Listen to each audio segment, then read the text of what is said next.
Hello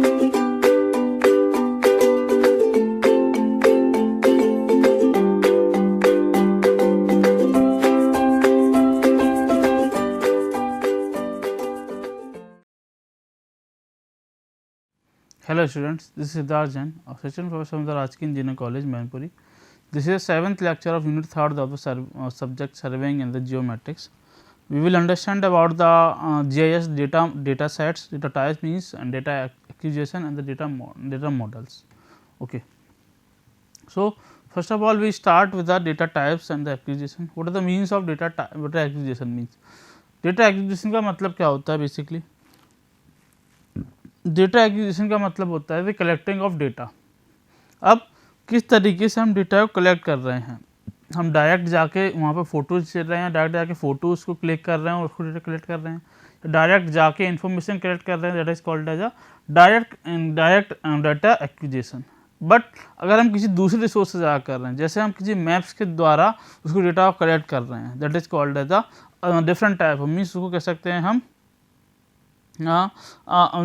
वो indirect data collection हो गया, हम मैप्स के थ्रू डेटा को कलेक्ट कर रहे हैं। सो डेटा कलेक्शन मीन्स या data acquisition means the collection of data from different types of sources. अगर हम डायरेक्ट तरीके से ले रहे हैं डायरेक्ट डेटा एक्विजिशन हो जाएगा, अगर हम इनडायरेक्ट तरीके से ले रहे हैं there is indirect data acquisition. So based on this data acquisition we can differentiate और we can say data types. So based on this data acquisition there are following types of data types. Okay, so depending upon the method used for the data acquisition there are different types of data types. The first is data can be direct gathered from the field, an original survey specifically carried out the purpose of GIS and after conversion of analog.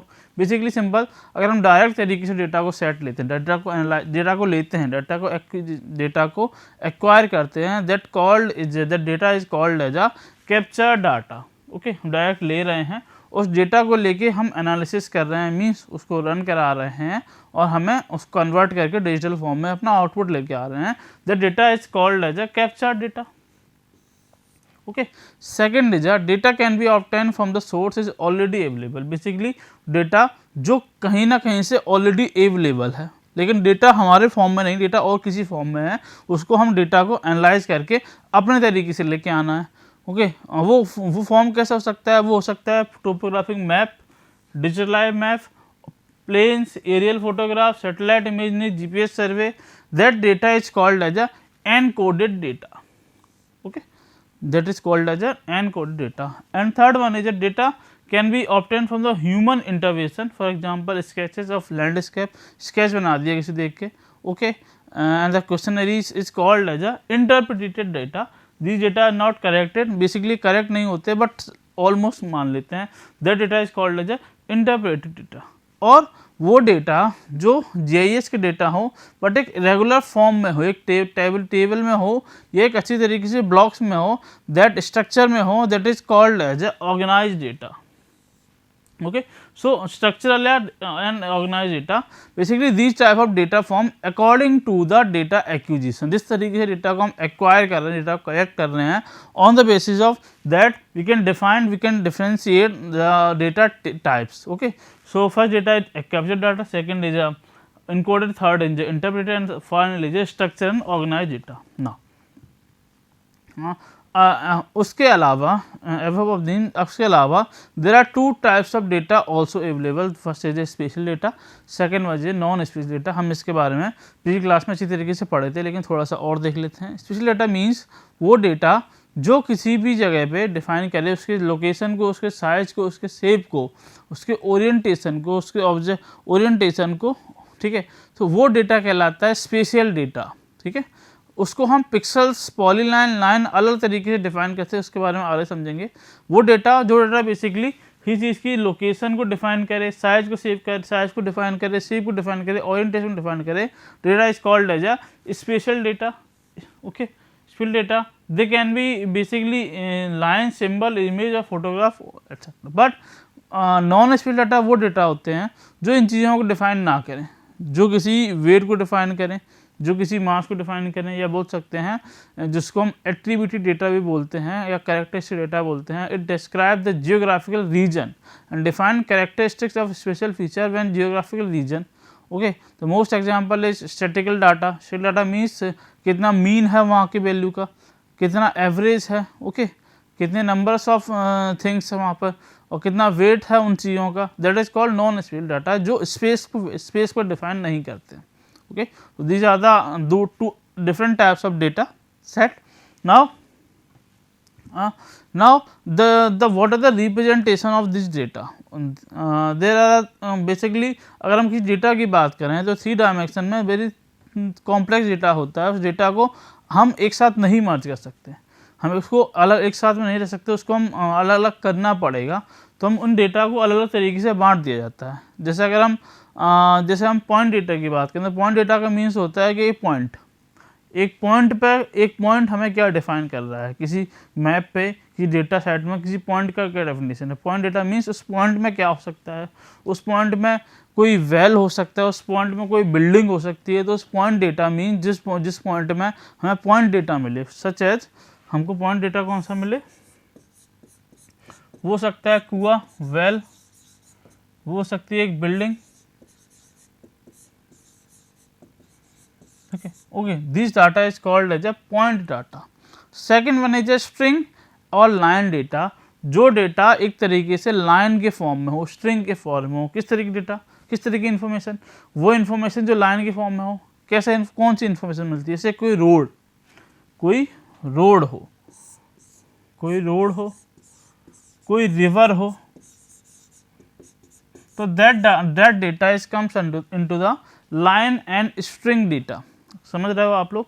तो ये data के features हैं कुछ, जिसको हम इन data को basically बड़े data को इन फॉर्म में क्यों डिवाइड किए, क्योंकि अगर हम किसी जगह का डेटा लेते हैं, किसी जगह फोटोग्राफ लेते हैं, तो फोटोग्राफ छोटे एरिया का नहीं होता है, वो होता है 50 किलोमीटर स्क्वायर, 100 किलोमीटर स्क्वायर, तो बहुत बड़ा एरिया होता है। उस बड़े एरिया को एक छोटे फोटोग्राफ पे लेके हम पॉइंट डोनेट कर देते हैं और कैसे बताते हैं।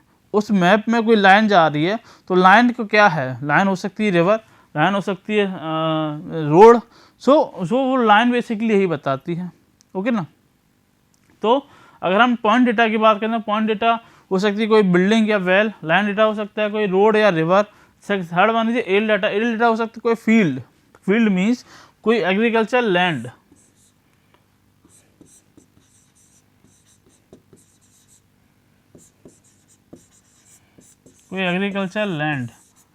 या कोई स्टेडियम। Okay, pixel. अब पिक्सल क्या होता है बेसिकली, पिक्सल मीन्स अगर कोई बड़ा डेटा है हमारे पास, तो बड़ा डेटा को छोटे छोटे पार्ट में डिवाइड कर दिया जाए। बहुत बड़ा फोटोग्राफ है, उसको बहुत छोटे छोटे पार्ट में डिवाइड, आपने सुना होगा पिक्सल्स, किसी मोबाइल की स्क्रीन है तो वो इतनी मेगापिक्सल्स की है। पिक्सल्स का मतलब होता है कि उस पूरी स्क्रीन को हमने बहुत जगह से बांट दिया है। तो जितनी ज़्यादा डिटेलिंग चाहिए हमें किसी चीज़ की, तो उतने ज़्यादा पिक्सल्स में हम डिवाइड कर देते हैं, उसको उतनी डिटेल मिलती है। जैसे अगर हमने कोई एक लैंड को छोटे छोटे एरिया में बांट कर दिया, पहले हमने माना कि एक लैंड को हमने, ये हमारे पास लैंड है, इसको हमने 6 एरिया में डिवाइड कर दिया, मीन 6 पिक्सल हैं। तो 6 पिक्सल में एक छोटा सा, इसी पिक्सल में हमको सारी चीज़ हो सकता है, घर हो, यहाँ पे कोई खेत हो, यहाँ पे बहुत सारी चीज़ें हो, प्लेग्राउंड हो या स्कूल हो, इतनी सारी चीज़ें मिल रही हैं। बट अगर इसको हम और पिक्सल में डिवाइड कर दें और बांट दें, बहुत छोटे छोटे में बांट दें, तो उस एक पिक्सल में हमको हो सकता है कि एक पिक्सल में केवल प्लेग्राउंड ही मिले। तो उस पर एक पिक्सल की स्टडी करेंगे तो हमें पूरे प्लेग्राउंड की स्टडी होगी। ओके, हम अच्छी तरीके से कर पाएंगे स्टडी। बट अगर बड़े पिक्सल की बात करें तो एक ही में सब कुछ हम स्टडी इतनी तरीके देख नहीं पाएंगे।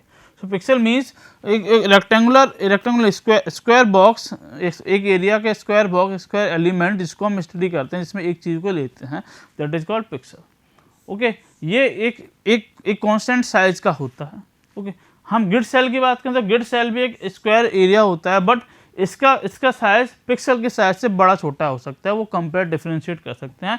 तो these are the main difference between the pixel and grid cell. Okay, now we understand about the data models. There are 2 types of data models. हम data types की बात कर ली है। Now we understand about the data models. What are the data models? Data models ही बहुत important है। अब data models क्यों जरूरी होती है, क्यों हम पढ़ते हैं।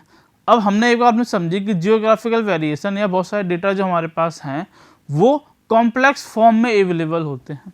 हमारे पास वो एक सिंपल फॉर्म में नहीं, बहुत उलझे हुए होते हैं। तो उलझे हुए डाटा को सही तरीके से पढ़ने के लिए मीन्स उस उलझे हुए डाटा को बहुत सारे चीज़ में डिवाइड कर दो अलग अलग तरीके से, कि उस डेटा में बहुत सारी पैरामीटर्स हैं, तो उन पैरामीटर्स को अलग डिवाइड करके हम अलग अलग पैरामीटर्स की अलग अलग एरिया की अलग अलग लोकेशन की अलग अलग छोटी चीज़ की अलग से स्टडी करते हैं। That is comes under the data model. Okay, so हमको दो टाइप के डेटा मॉडल होते हैं। इसको पढ़ने के पहले थोड़ा चीज़ समझ लेते हैं, तो लाइन्स पढ़ लेते हैं। Geographical variation are infinitely complex and must be represented in terms of discrete objects.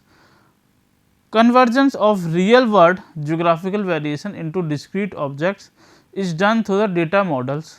It presents the linkage between the real world domain of the geographical data and the computer representation of these features. Basically हमको बड़ा करके बड़े data को हम छोटे में divide कर देते हैं अपने तरीके से और उसको एक कंप्यूटर रिप्रेजेंटेशन में दे देते हैं। There are two types of data set. First is raster data model, second one is vector data model. What is this raster data model? Basically raster data model का मतलब होता है किसी ग्रिड की तरह समझ लो। अभी हमने जो पिक्सल की तरह समझो, पिक्सल की जो बात की थी बेसिकली उसकी तरह बात कर लो, पॉइंट डेटा की तरह बात कर लो। इसमें क्या होता है कि जो बड़ा डेटा सेट है, कॉम्प्लीट डेटा सेट है, इसमें ग्रिड में डिवाइड कर लेते हैं, रेक्टेंगुलर ग्रिड में डिवाइड कर लेते हैं और उस ग्रिड में केवल एक वैल्यू या एक लोकेशन की एक पैरामीटर की बात करते हैं। या एक सेल, हम सेल को डिवाइड कर देते हैं और एक सेल में सिंगल वैल्यू की बात की जाती है, सिंगल पैरामीटर की बात की जाती है। इससे उस पैरामीटर की स्टडी हम अच्छे तरीके से कर सकते हैं। लेकिन अगर हम इसको नहीं लेते तो एक पूरे एरिया में बहुत सारे पैरामीटर है, बहुत सारी लोकेशन है, बहुत सारी चीज़ें हैं और वो सारा डेटा बहुत कॉम्प्लेक्स हो जाता है जिसको स्टडी करना इतना इजी नहीं होता है। इसीलिए हम कुछ मॉडल्स की मदद लेते हैं, उस मॉडल की मदद से हम उस डेटा को स्टडी करते हैं। इसके एडवांटेज क्या है? इसके एडवांटेज बहुत ज़्यादा हैं। इस तरीके से मॉडल करने पर, इस तरीके से हम राफ्टर डेटा सेल में मॉडल करने पर मीन्स छोटे छोटे ग्रिड में सेल में कन्वर्ट करने से हमको वो डेटा सेट यूनिफॉर्म मिल जाता है और सिंपल होता है। यूनिफॉर्म और सिंपल चीज़ को पढ़ने के लिए बहुत आसानी होती है, ऑब्वियस सी बात है। ओके, हमको स्पेशल डाटा ईजियर हो जाता है इससे और फास्ट काम करने लगता है। डाटा हम किसी डाटा को जो एक्वायर करते हैं वो हम रिमोट सेंसिंग की मदद से। रिमोट सेंसिंग क्या कहलाती है? रिमोट सेंसिंग थोड़ा बहुत बता देते हैं आपको, लास्ट में इसके बारे में पढ़ेंगे। रिमोट सेंसिंग का मतलब हो कि किसी इन्फॉर्मेशन को कलेक्ट करना फ्रॉम द रिमोटली दूरी से। जैसे अगर हम किसी चीज़ को कलेक्ट कर रहे हैं, जैसे हम एक सीट पर बैठे हुए हैं, हम कहीं पढ़ रहे हैं, बेसिकली हम बैठ के पढ़ रहे हैं क्लासरूम में, सामने कुछ इन्फॉर्मेशन को कुछ चीज़ों को देख रहे हैं, कुछ इन्फॉर्मेशन को पता कर रहे हैं, तो दूर जगह से बैठ के कर रहे हैं। That is also called remote sensing. But remote sensing का एक्चुअल मतलब समझें, सैटेलाइट के थ्रू या फोटोग्रामेट्री के थ्रू, एयरप्लेन के थ्रू उसमें कैमरा लगा के हम नीचे की इन्फॉर्मेशन गेट कर रहे हैं। हम किसी चीज़ को दूरी से बिना उसको टच किए, बिना उसको डिस्टर्ब किए उसकी इन्फॉर्मेशन को गेट कर रहे हैं, उनको इन्फॉर्मेशन को ले रहे हैं। That is called as a remote sensing. अगर नॉर्मल बातों को समझें तो, नॉर्मल तरीके से समझें तो, ठीक है। तो ओवरव्यू या छोटे से समझें तो रिमोट सेंसिंग का मतलब यही होता है कि दूर जगह से देख के, दूर जगह से ही हम कोई चीज़ को बिना छुए, बिना टच किए, बिना उसको डिस्टर्ब किए उसकी इन्फॉर्मेशन को निकालना, उनकी इन्फॉर्मेशन को कलेक्ट करना is called as a remote sensing. Okay, so remote sensing and scanning. So in this model we can analyze, we can get the data from the remote sensing and scanning also. So हमारे पास बहुत सारे interchange भी हैं। तो these are the advantage of this raster model, but there are some advantage. So अगर कहीं पे अच्छी बातें हैं, थोड़ी सी ख़राब बातें भी होती हैं, या बोल सकते हैं there are some disadvantage also. Disadvantage क्या है कि इसमें डेटा का ह्यूज वॉल्यूम हो जाता है। मीन्स हमको जो डेटा होता है, अब इतने बड़े एरिया को बहुत सारे पैरामीटर्स में कम बांटोगे तो कॉम्प्लेक्स में 10,000 20,000 मीन्स पैरामीटर्स और बहुत सारी चीज़ें हैं, तो 20,000 पिक्सल या सेल में बांटोगे तो बहुत सारे पिक्सल्स हो जाते हैं। मीन्स बहुत सारा वॉल्यूम हो जाता है जिसको हमें कोडिंग के थ्रू डिवाइड करना होता है, कम करना होता है। सो कुछ बेकार होते हैं, कुछ अच्छे होते हैं। तो ये थोड़ा सा डिसएडवांटेज है, ह्यूज वॉल्यूम ऑफ डेटा। हमको एक सेल में ही हम उस डेटा को फिट करना होता है। अगर जैसे कोई पैरामीटर में किसी पैरामीटर में डेटा कम है या कुछ जगह पे डेटा की वैल्यू कम है, किसी डेटा में ज़्यादा है, लेकिन एक सेल में ही हम उस डेटा को फिट करना होता है। छोटी सी सेल में छोटे को भी फिट करना होता है, छोटी सेल में बड़ी को भी फिट करना होता है। There are some disadvantage also. Okay, less applicable output भी तो सही नहीं मिलता है, और अगर इतने सारे डेटा को एनालाइज करेंगे तो ये सारा ट्रांसफॉर्मेशन बहुत ज़्यादा टाइम कंज्यूमिंग होता है, बहुत समय लगता है। तो these are some disadvantage also of a raster data model.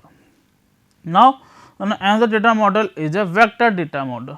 Okay, हमने अभी दो डेटा सेट पढ़े थे पहले। हमने एक पढ़ा था पॉइंट डेटा सेट, दूसरा पढ़ा था लाइन और सेगमेंट स्ट्रिंग डेटा सेट। सो अगर हम इन दोनों के रूप में कंपेयर करें तो point data set is called as a raster data set. Sorry, हम पहले वेक्टर की बात कर लेते हैं, फिर इन दोनों को कंपेयर करते हैं। वेक्टर डेटा सेट का मतलब होता है एक line segment, data in a form of line segment और पॉइंट्स जो कंटिन्यूस फॉर्म में हो बाई एक्सप्लेट एक्स वाई कोऑर्डिनेट। मीन्स किसी कोऑर्डिनेट पे एक लाइन हो जो बताइए एक्स वाई लाइन कोऑर्डिनेट पे रिप्रेजेंट किया, that is called as a vector data model. इस डेटा मॉडल में जो ऑब्जेक्ट की बाउंड्रीज हो सकती हैं, स्ट्रीम हो सकती हैं, वही हमें रिप्रेजेंट करती हैं उस लाइन सेगमेंट को। मीन्स एक लाइन की तरह फॉर्मेट होता है। ओके, एरिया खुद जो एरिया अगर हमारे पास गिवन है तो उस एरिया को भी हम लाइन में कन्वर्ट कर लेते हैं in this data model. Vector data model में उस एरिया को भी हम एक लाइन सेगमेंट्स में, लाइन सेगमेंट्स में बहुत सारी लाइन्स, उन लाइन्स में जैसे अगर एरिया है तो एक ये बाउंड्री होगी, जैसे हमारे पास एरिया है एक पास हमारे पास एरिया है तो इस डेटा सेट में हम लाइंस को उस एरिया की बाउंड्री बना देंगे। तो ये बाउंड्रीज हमारी क्या है, लाइंस ही है ना, और ये लाइंस ही हमारी क्या है, वेक्टर डेटा मॉडल है।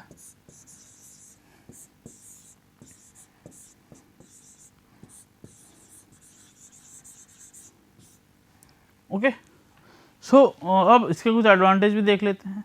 इसमें एक अच्छी बात होती है कि इसमें कम स्टोरेज होती है, क्योंकि इसमें पिक्सल्स में डिवाइड नहीं कर रहे हैं हम, इसमें ग्रिड में डिवाइड नहीं कर रहे हैं, इसमें सेल में डिवाइड नहीं कर रहे हैं, इसमें हम लाइंस में डिवाइड कर रहे हैं, कंटिन्यूस लाइंस में डिवाइड कर रहे हैं। ओके, ये थोड़ा सा एडिटिंग इसमें फास्टिंग है, क्योंकि इसमें बेसिकली इसमें एक साथ बहुत सारा डाटा आ रहा है, आउटपुट भी सही मिलता है। एरिया का और पेरीमीटर का, ये पेरीमीटर वो हमारी पेरीमीटर ही थी, हमारी पेरीमीटर है, तो इस पेरीमीटर या उस अंदर की एरिया का स्टडी हम आसानी से और एक्यूरेटली तरीके से कर सकते हैं। Network analysis is also faster, इसकी जो नेटवर्क एनालिसिस होती है उसको तेज़ी से हो सकती है। Projection transformation also easier. Okay, अब इसके थोड़े से डिसएडवांटेजेस होते हैं कि overlay based criteria, overlay based हम इसमें करते हैं ओवरले तो थोड़ा डिफ़िकल्ट हो जाता है, और स्पेशियल एनालिसिस बेकार हो जाता है, कोई मतलब का नहीं होता है। बहुत स्पेशल एनालिसिस करेंगे तो बहुत हेक्टिक हो जाता है, कम्बरसम जिसको बोलते हैं, कम्बरसम हो जाता है ना। ओके, ओके, सो नाउ हमने बात कर ली, अब हम कुछ डेटा स्ट्रक्चर की बात कर लेते हैं। इसमें हमने डेटा टाइप्स की बात कर ली, डेटा मॉडल की बात कर ली। Now we can just understand about the data structures. So इन सारे डेटा को, there are number of different ways to organise data. हम इन सारे डेटास को ऑर्गेनाइज कैसे करेंगे, एक पर्टिकुलर फॉर्म में कैसे लेके आएंगे, एक स्ट्रक्चरल फॉर्म में कैसे आएंगे। तो इन डेटा को स्ट्रक्चरल फॉर्म में लेके आना कहलाता है डेटा स्ट्रक्चर्स। ठीक है, अब उस डेटा को अपने तरीके से स्ट्रक्चर ला सकते हैं। सो इसको समझते हैं। There are numbers of different way, इसके पहले हम एक चीज़ समझ लेते हैं, जो डिफरेंस इन दोनों को, जैसे रास्टर डेटा मॉडल और वेक्टर डेटा मॉडल में अगर डिफरेंशिएट की बात करें तो हम इनको डेटा टाइप्स में डिवाइड कर सकते हैं। तुम्हारा जो रास्टर डेटा मॉडल है that is type of the point data, and जो वेक्टर डेटा मॉडल है that is type of the line और string data, we can understand. So इन दोनों को अंतर कर सकते हैं। Now we understand about the data structure. What is the data structure? तो इन्फॉर्मेशन डेटा को एक स्ट्रक्चरल फॉर्म में लेके आना डेटा स्ट्रक्चर कहलाता है, और डेटा स्ट्रक्चर अपने तरीके से चूज कर सकते हैं।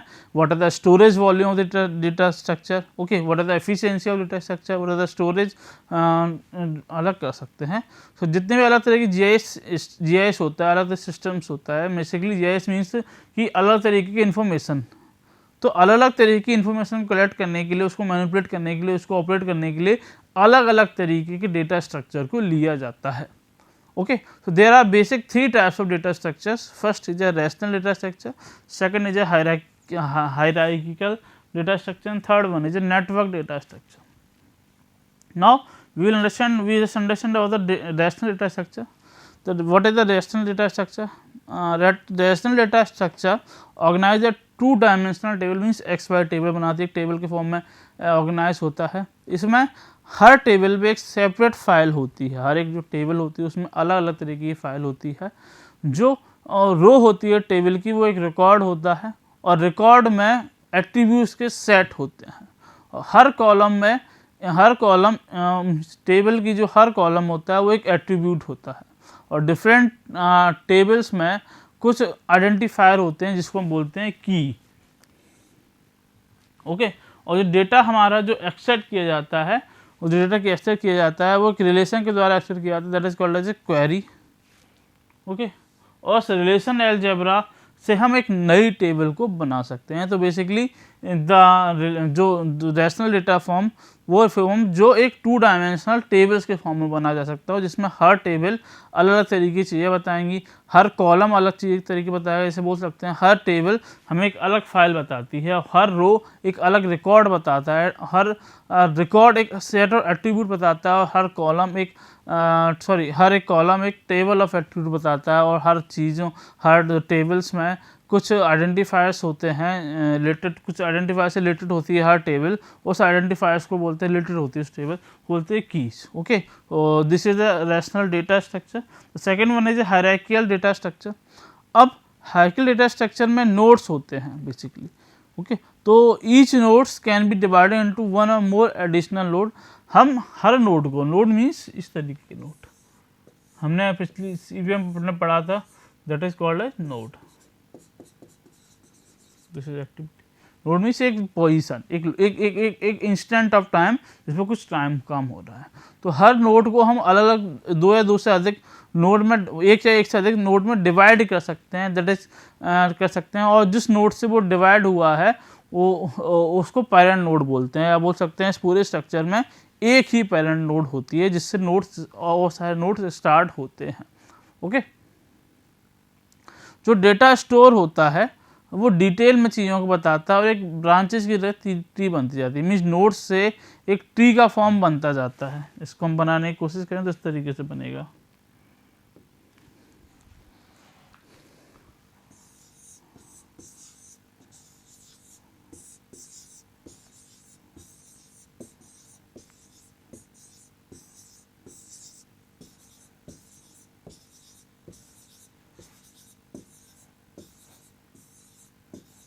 तो एक ट्री का फॉर्म लेता है, लेकिन इसमें जो पहला नोड होता है जिससे सब कुछ हुआ है, that is called as a parent node. एक ही पेरेंट नोड होता है।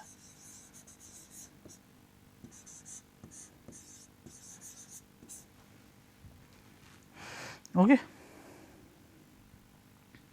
नोड होता है। स्टोर डेटा ओके, डिटेल बताता है हमको।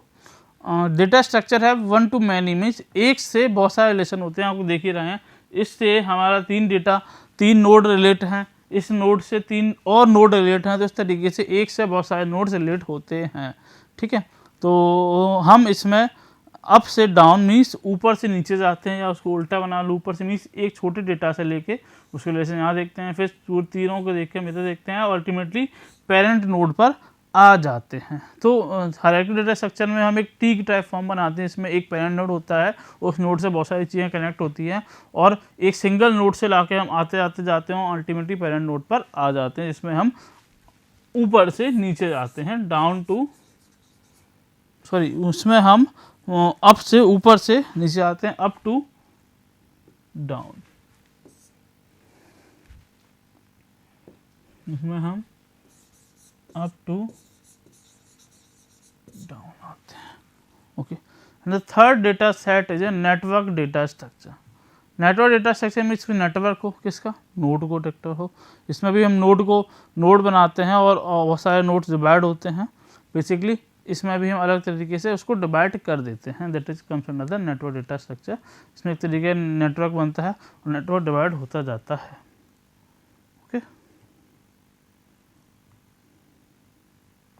Now the last thing in this class is the data management. What is the data management? Data management means management of data, basically समझ जाओगे। अब डेटा मैनेजमेंट कुछ सॉफ्टवेयर के द्वारा किया जाता है, जो बेसिकली डेटा मैनेजमेंट का मतलब क्या है? डेटा मैनेजमेंट का मतलब है कि हमारे पास डेटा जो आ रहा है वो सही तरीके से स्टोर हो रहा है, हमारे पास क्या डुप्लीकेट डेटा तो नहीं आ रहा है, वो डेटा प्रोसेस हो चुका है उसको डेटा तो नहीं आ रहा है, डेटा अनकरेक्टेड तो नहीं आ रहा है, डेटा सही ही आ रहा है। इस तरीके से सारी चीज़ों को मैनेज करना कहलाता है डेटा मैनेजमेंट। ओके, डेटाबेस हम इस बार थोड़ा देख लेते हैं एक बार। Database may be defined as a data information store as a structure collection. Okay, interfere information defined subject. Okay, so basically इस डेटा को हम स्टोर करते हैं, कुछ डेटा को हटाना होता है, कुछ बेकार डेटा को हटाना होता है, कुछ रिपीटेड डेटा को हटाना होता है, उन सारी चीज़ों को करना कहलाता है डेटाबेस मैनेजमेंट। और डेटाबेस मैनेजमेंट हम करते हैं एक सॉफ्टवेयर की मदद से, एक यहाँ बहुत सारे सॉफ्टवेयर की मदद से करते हैं, क्योंकि सॉफ्टवेयर अपने सारे डेटा को आइडेंटिफाई करता रहता है, सही डेटा को आइडेंटिफाई करता है, रिपीटेड डेटा को आइडेंटिफाई करता है और उसको कैंसिल करके डिलीट कर देता है।